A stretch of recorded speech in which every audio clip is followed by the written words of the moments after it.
Hi friends, welcome to channel. నేను మేము ఇప్పుడు మేమైతే గుడికి వెళ్తున్నాం. అది ఏంటో చూపిస్తాం మీకు, చూడండి. సో చాలా రోజులైతే అయిపోయింది వీడియో పెట్టక, అందుకే షార్ట్ వీడియో వాళ్ళ ఎంతిక కూడా లేదు. సో వచ్చేసాం అన్నమాట. ఇదే కట్టమేసమ్మ తల్లి టెంపుల్. చూడండి, అమ్మవారి అయితే దర్శించుకోండి. అమ్మవారిని మార్నింగ్ 7 o'clock అయితే వెళ్ళాం అనమాట, అంత తొందరగా. అండ్ కింద శివుడు కూడా ఉన్నాడు. అంతే, ఇక్కడ కింద కూడా ఒక ప్లేస్ ఉంది అమ్మవార్లకి. చూడండి, గంటలు ఉన్నాయి. అమ్మవారు ఇక్కడ కూడా అమ్మవారు చాలా బాగా అనిపించింది. అమ్మవారు చాలా నీట్గా కూడా కనిపిస్తుంది, గంటలు చూడండి. అండ్ కింద అమ్మవారు ఇప్పుడు సో ఇట్లా కనిపించింది. అమ్మవారు చాలా బ్యూటిఫుల్గా అయితే కనిపించింది.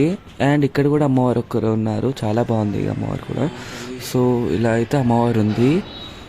నాకైతే చాలా నచ్చింది. గుడి మొత్తం చాలా పీస్ఫుల్గా, గాలి కూడా బాగా వస్తున్నట్టు. ఇక్కడ అమ్మవారి వాహనం ఉంది. అండ్ ఇక్కడ త్రిశూలం, ఇక్కడ కూడా ఒక అమ్మవారు ఉంది చూడండి. ఇక్కడ కూడా శారీ కట్టారు అమ్మవారికి. అండ్ ఫ్రెండ్స్, ఇలా అయితే కట్టాం. అండ్ ఇక్కడ కుంకుమ పెట్టుకోవచ్చు మనకి. అండ్ అక్కడైతే 2 చూపించాను కదా, అవే ఇవి. సో ఇప్పుడైతే మళ్ళీ చూపిస్తున్నాను క్లియర్గా దగ్గర నుంచి. సో ఇప్పుడు దగ్గర నుంచి చాలా లోపలికి తీసాను video. So this is Vipul signing off. Bye bye.